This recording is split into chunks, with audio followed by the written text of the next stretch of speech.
All right, we charge the Russians punt. Russians now saying that they are not hacking into our elections.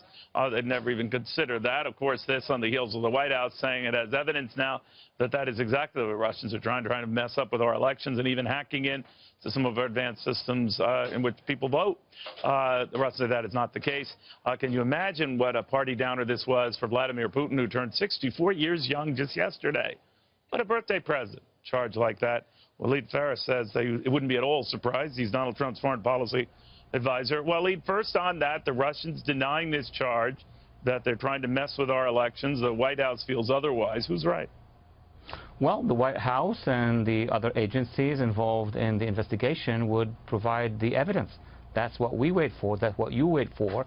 And by the same token, Neil, let's look also at what the Muslim Brotherhood Network worldwide is doing in terms of backing one against the other candidates.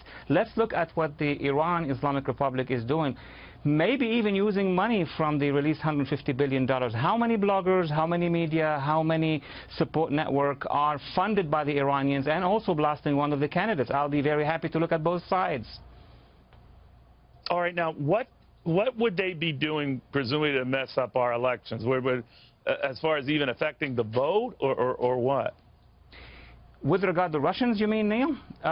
Definitely yes, trying to interfere in electronically in any way, shape, or form they are. But I'm not going to pronounce on these issues before understanding from the White House what is it that they're accusing the Russians. I'm not saying that it's impossible. Everything is possible. The whole world would like to meddle in our election. We need evidence.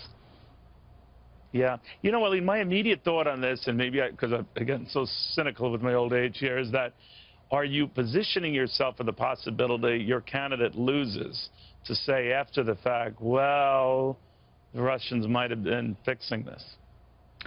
Look, my friend, I've been in a previous electoral cycle. I was an advisor to a previous candidate in 2011, 2012, and a lot of revisions, a lot of reviews have been done.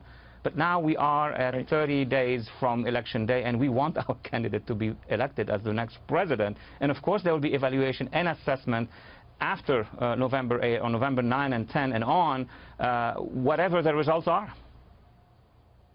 All right. Now, all of this comes at a time where the drama for tomorrow's debate has picked up considerably, given the revelation of these tapes from Donald Trump 11 years ago, and on Hillary Clinton's side, emails that have come to light that seem to contradict what she was saying to Bernie Sanders about banks and even trade agreements. What are you expecting tomorrow night? Look, there are those dark clouds on both sides, of course, in the debate, and they are thicker on the Clinton side because it's about action, not just about words. But put this on the side. Really, the American viewer and voter are going to be looking at what were the policies. And if Mr. Trump would just list the failures of foreign policy, national security, because that's the most important in terms of stability of the United States, from Libya all the way to Iran to Russia, just listing them and have candidate Clinton respond to those, that would be a great achievement. What is your sense now of, when we talk to the St. Louis police chief and others, security issues, safety issues, law and order issues are pretty big issues this go-round versus just 4 years ago. Now, Donald Trump has called himself the law and order candidate, get tough on terror candidate, but he also made a comment earlier in the race that as soon as he would take office, he'd give his generals 30 days to get a plan back to him to defeat ISIS once and for all, which presumably would help, you know, police chiefs like the one who we were chatting to here do their job and all these elements within their own communities. What is it that Donald Trump would do within 30 days to eradicate that? Well, in 30 days, there will be a plan. There will be a strategy. Not just speeches, as in the first 100 days after Senator Obama was elected president, you know, going to Cairo, delivering a speech, sending a letter to the Grand Ayatollah of Iran. That is not going to change the terror intentions towards us. But what the 30 days will do is for these generals and other advisors to put a strategy so that commanders on the ground, those already involved, or our friends and allies in the region understand what is the next direction. Now the direction right now is to contain and wait and maybe pray. the next direction is going to be reverse, defeat. And here in the United States, I do anticipate, maybe not in the 30, but the first 100 days, that a Trump administration, the President Trump, will address the American nation and tell them, look guys, look ladies and gentlemen, we have an enemy and its name is, and this is how we're going to designate it. I think that would be a major change from the last 8 years.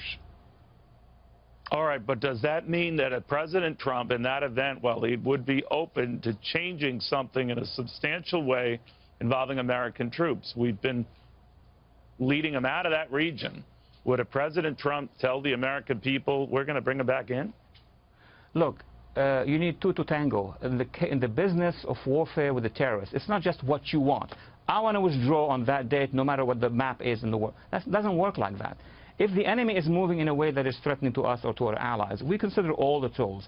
And President Trump's goal is to defeat the enemy, not to commit to a political commitment that on that date I'm going to withdraw or move in.